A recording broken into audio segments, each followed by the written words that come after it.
Olá a todos, bem-vindo ao meu canal e ao canal da Garrasta Azul Advogados.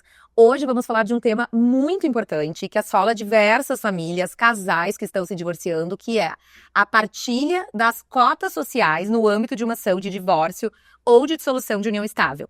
Que é naqueles casos em que o casal possui uma empresa ou um dos dois possui uma empresa pré-existente ao casamento ou que tenha sido adquirida na constância e, a depender do regime de bens, essa empresa é partilhável. Ela se comunicou ao patrimônio do casal. Como fazer, quem fica com a empresa. E para falar sobre esses assuntos, eu chamei a Cristine Becker, que é a minha sócia, grande parceira dessas empreitadas de partilha de empresas em ações de divórcio e dissolução de união estável. Nós trabalhamos sempre juntas nesses casos, porque nós entendemos, com a experiência, né, Cris, que não há como o direito de família trabalhar nessas demandas sem o amparo do direito empresarial. Quem só conhece o direito de família vai, na nossa compreensão, fazer um trabalho técnico muito inferior em qualidade em comparação ao profissional que conhece o direito empresarial e o direito de família. Por isso que a gente une as nossas especialidades e trabalhamos juntas, e esse podcast, então, será apresentado para vocês com os nossos conhecimentos compartilhados aqui de forma conjunta. A Cristine, além de advogada com ampla atuação no direito empresarial e societário, tem formação em LLM no direito dos negócios na Unicinos, em Porto Alegre, e há bastante tempo vem, então, como eu disse, trabalhando aí conjugadamente comigo nesses casos. Cris, a gente queria te ouvir um pouco. Quais são as tuas impressões sobre esse trabalho conjunto do direito de família com o direito empresarial nestes casos de divórcio com partilha? Eu acho essencial, né? Porque, na verdade, o direito de família ele tem muitas especificidades, assim como o empresarial. Então, a gente, unindo esforços, né? Unindo as especialidades, a gente consegue um resultado muito mais satisfatório. E a gente vê isso até pelo relato dos nossos clientes, né? Que eles percebem, assim, notam que a gente é muito especialista em cada pontuação que a gente faz na peça, ou, enfim, na própria negociação, que é a nossa prioridade sempre. Uhum. E aqui, falando mais do empresarial, acho que família, isso é da mesma forma, ainda quando não envolve empresa, a negociação é sempre a melhor via. Para as partes, para as empresas, para qualquer envolvido nisso, os filhos, né, também. Então, sempre a gente prioriza a negociação, e quando envolve empresa, eu acho que se agrava ainda mais, porque a gente envolve também uma cadeia muito maior, né? A gente envolve parceiros, a gente envolve trabalhadores daquela empresa, a gente envolve clientes, enfim, né? Então, acaba que unir esforços, unindo a especialidade de família e a do empresarial, a gente consegue resultados muito mais rápidos e mais eficientes. Com certeza, concordo contigo. E é bem isso, a gente sente muito o cliente percebendo esse diferencial no produto que a gente entrega para eles. Eles muitas vezes dizem que o advogado fulano era especialista só numa área ou só na outra, embora tenha feito um bom trabalho, é inevitável que alguns detalhes não passem por essa análise. E falando um pouco, Cris, sobre a questão da partilha no direito de família, assim, uns pontos que eu gostaria de destacar nessa nossa conversa, que é o mais importante deles, talvez, para a gente iniciar destacando, é o regime de bens. Porque, afinal, a primeira coisa que a gente pergunta para um cliente é o regime de bens que regeu a união estável, o casamento. A gente está trazendo aqui algo muito relevante para verificarmos se a empresa que foi adquirida na constância é partilhada ou não. Por exemplo, nós temos hoje 3 regimes de bens no Brasil, na verdade 4, mas um já está em desuso, que é o regime da participação final nos aquestos. O regime legal é o regime da comunhão parcial, que dispõe que todos aqueles bens adquiridos na constância do casamento da união estável se comunicam. Então, se uma empresa ela é aberta na constância da união estável do casamento, é indiscutível que aquelas cotas vão ser partilhadas, a não ser que impacto antinupcial tenha se disposto em regime contrário, mas daí a gente vai falar sobre isso. No regime da comunhão universal, então, nem se fala. As empresas anteriores vão ser partilhadas, as empresas adquiridas na constância também vão ser partilhadas. E o regime da separação total, diferentemente, dispõe que não há que se falar em partilha de bens, inclusive, naturalmente, em relação àquelas empresas adquiridas na constância do casamento da união estável, que não se comunicam por força do regime. Então, tudo parte daí. A gente vê muitos casais, né, que chegam com uma união estável, nunca formalizada, e que nos dizem que, um dos dois que nos procura, geralmente, não tem regime de bens, porque nunca foi formalizado, ou como é que seria, porque eles assinaram um documento dizendo que era o regime tal, mas casaram sem pacto, não fizeram uma declaração de união estável, e no silêncio é o regime da parcial. E no regime da parcial, a gente sempre vai falar em partilha de empresa, a não ser que o pacto tenha afastado essa possibilidade. E quando a gente fala de empresa, né, o que a gente está falando? Dos ativos de empresa. Então, eu queria te ouvir um pouquinho, assim, eu acho que é importante na nossa conversa a gente alinhar o que é, afinal, a partilha de empresa. O que é empresa, quando a gente utiliza essa nomenclatura. Até voltando um pouquinho ali em relação à questão da comunhão parcial, é interessante que, ainda que o cônjuge tenha adquirido uma empresa ou constituído uma empresa antes do casamento, se durante o casamento ele adquiriu mais cotas, né, se ele aumentou as cotas dele, essas cotas que foram acrescidas entram na comunhão, né? Ainda que a empresa seja anterior, se ele tinha, por exemplo, 2.000 cotas antes do relacionamento. E aí depois, durante o casamento, ele comprou mais 8.000 cotas, essas 8.000 cotas que foram acrescidas entram na comunhão. Perfeito. Então, a gente considera, além da constituição da empresa, se teve algum aumento de cotas ali no patrimônio desse cônjuge. Isso é muito comum, né? Porque em grupos empresariais, muitas vezes acontece isso, de um novo CNPJ é aberto, em que pese seja a prestação de serviços da mesma natureza, mas uma nova empresa é aberta, a empresa pode vir faturar muito mais, aí daqui menos. Cotas são vendidas, a gente vê muito isso na constância do casamento. E um ponto muito importante, né, Cris, te ouvindo, em relação ao pacto antinupcial e essas empresas que já existiam, o casal pode também, se não fizer uma ressalva no pacto antinupcial, estar sujeito à partilha do crescimento patrimonial daquelas cotas. Exato. Porque eu já tinha cotas, por exemplo, da empresa anteriormente. Ainda que eu não tenha adquirido cotas, a empresa que valia 200 mil agora vale 200 milhões. Não é só o fato de ela ser anterior, que não significa que não vai ter uma meação aí existente sobre o crescimento patrimonial. Claro, a jurisprudência no Brasil, ela é dissonante, os entendimentos não são unânimes, o entendimento não é unânime, mas nós temos aí essa questão na mesa, que ela é muito importante, e o pacto antinupcial pode especificar se as empresas anteriores vão entrar no que diz respeito ao crescimento, ou o que é anterior sempre ficará fora da partilha, não haverá comunicabilidade em nenhum aspecto, e aquilo que é adquirido, se vai ou não vai comunicar. E aí, né, Cris, antes só de te ouvir um pouco sobre a questão das empresas, efetivamente, me lembra também de destacar um ponto, que é a possibilidade de o casal escolher o regime da parcial, que dispõe que tudo aquilo que é adquirido comunica, mas ressalvar as empresas. Sim. Ou seja, adquirem imóveis, isso comunica, adquirem veículos, aplicações, recursos, mas se adquirirem empresas, ou em relação àquelas que eles já existem, nada vai se comunicar. Exato. Então, a gente tem muita essa interlocução quanto a isso. Exato. Eu sempre ressalto para todos os clientes que chegam aqui, ainda que eles não cheguem buscando algo relacionado ao direito de família, eu sempre questiono quanto a eventual, né, se tem pacto antinupcial, qual é a relação que eles têm, né, casado, não é, ou tem uma união estável não formalizada, e se é o caso, eu já direciono para a doutora Cristiana, né, porque eu acho que com certeza é um dos instrumentos mais seguros, né, em relação a isso, para evitar discussão no futuro, porque essa questão da partilha de cotas, partilha de valorização, o próprio valuation, é algo assim, é um mundo à parte e demora muito, pra gente fazer uma avaliação de empresa, demora muito tempo e gera muitas discussões, o que entra, o que não entra naquela empresa, ou qual o valor de mercado daquele bem ou não, enfim, então é uma perícia muito complexa, que envolve muito dinheiro, né? É uma perícia cara e que leva tempo até ela ser finalizada. E geralmente ela não é tão fidedigna assim, porque às vezes a gente vai fazer a perícia muitos anos depois que aquele divórcio aconteceu. Sim. Então, dados já podem ter se perdido, enfim, né? Sim, até porque o recorte, né, o marco temporal para avaliação da empresa não é o momento em que ela é avaliada. E os clientes pensam que sim. É o momento da separação de fato, ou seja, quando o casal deixou de morar junto. Não é o momento em que foi decretado o divórcio ou que saiu a sentença. Isso é muito curioso, porque muitas vezes aquela empresa, ela estava muito bem na época da separação de fato. Mas no momento lá que sai o divórcio ou que é feita a avaliação, ela já pode ter ido à falência. E tudo bem, o cônjuge vai ter direito à expressão, à metade da expressão econômica daquelas cotas lá na época da separação de fato. Mas afinal, como é que vai receber esse valor? Se a empresa já não vale mais nada.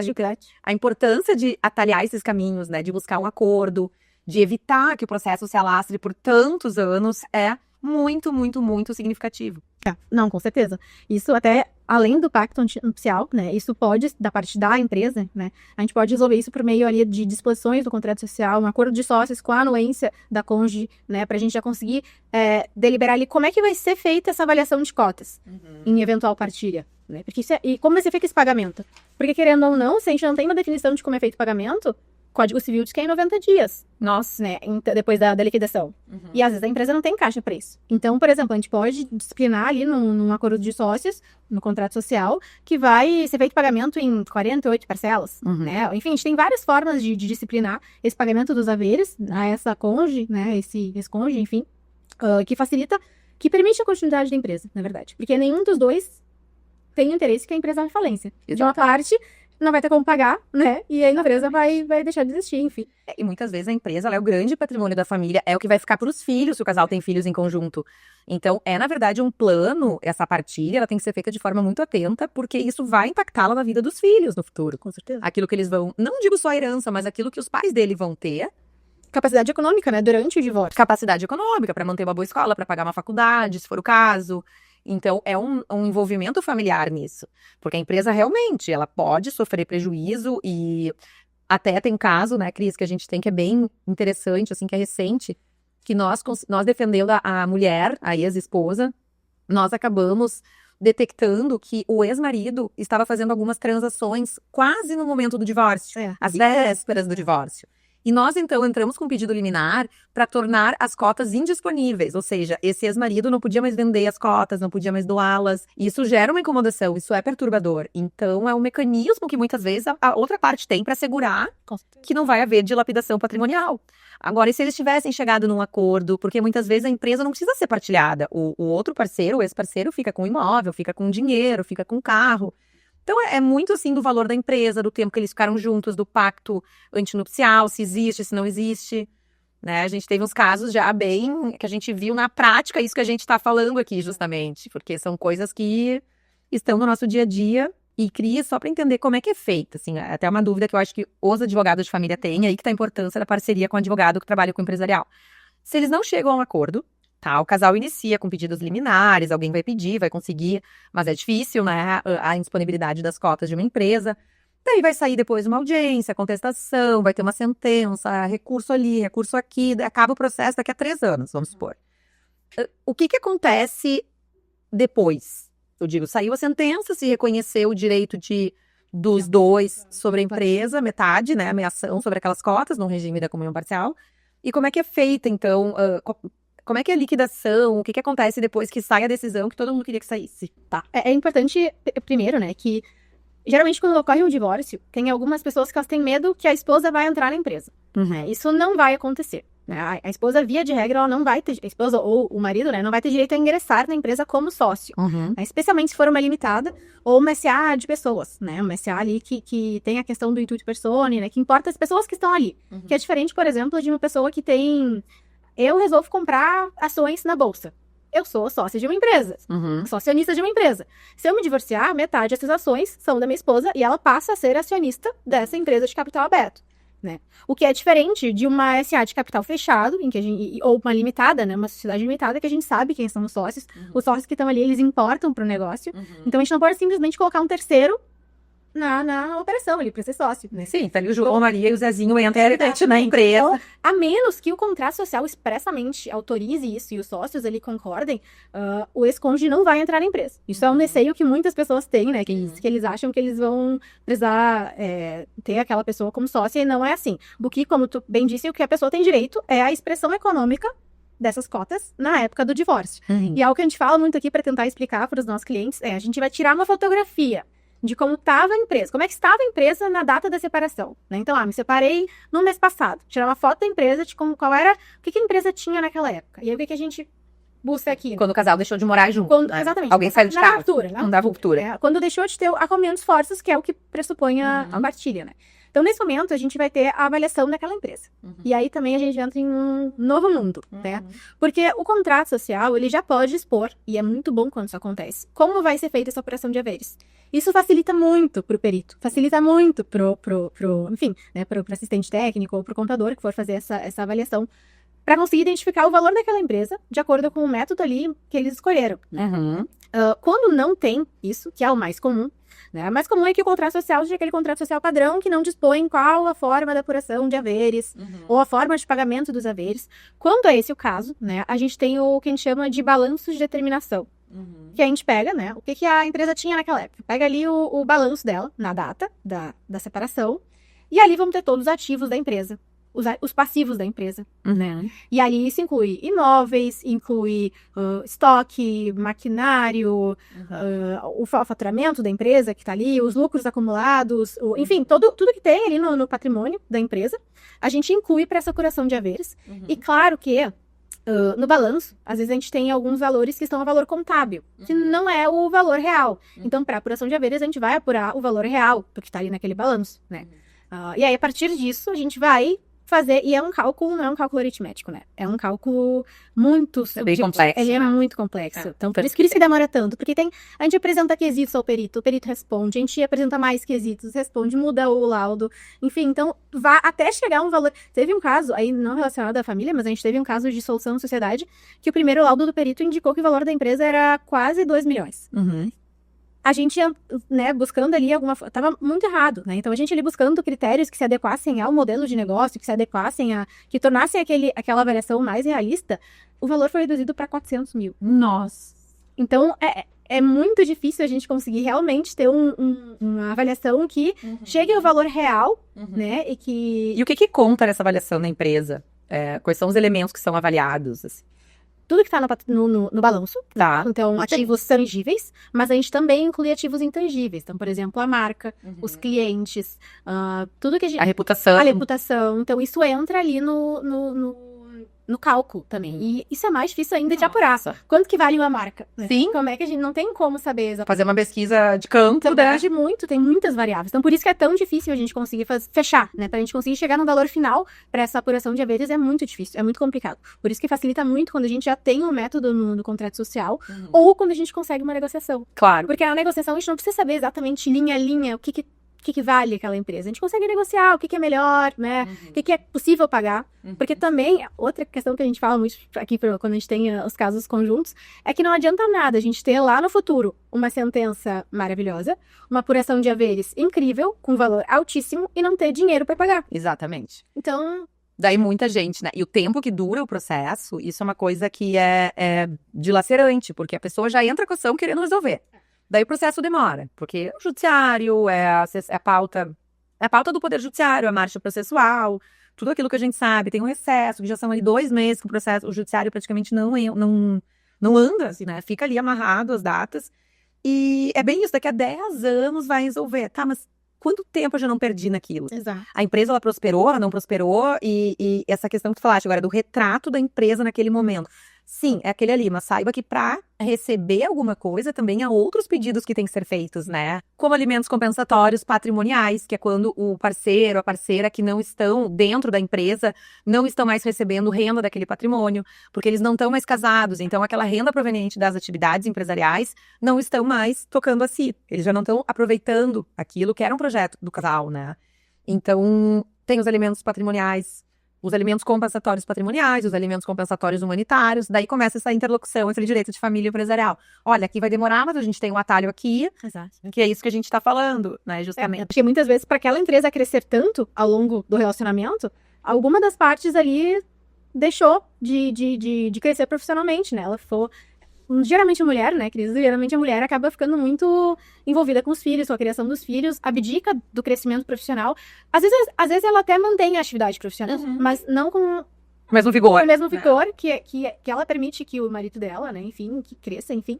Então, de fato, não é justo, né, que tenha essa ruptura tão abrupta quando, ao fim do relacionamento, se ela auxiliou ele a crescer. Exato. Auxiliou, às vezes são várias empresas que...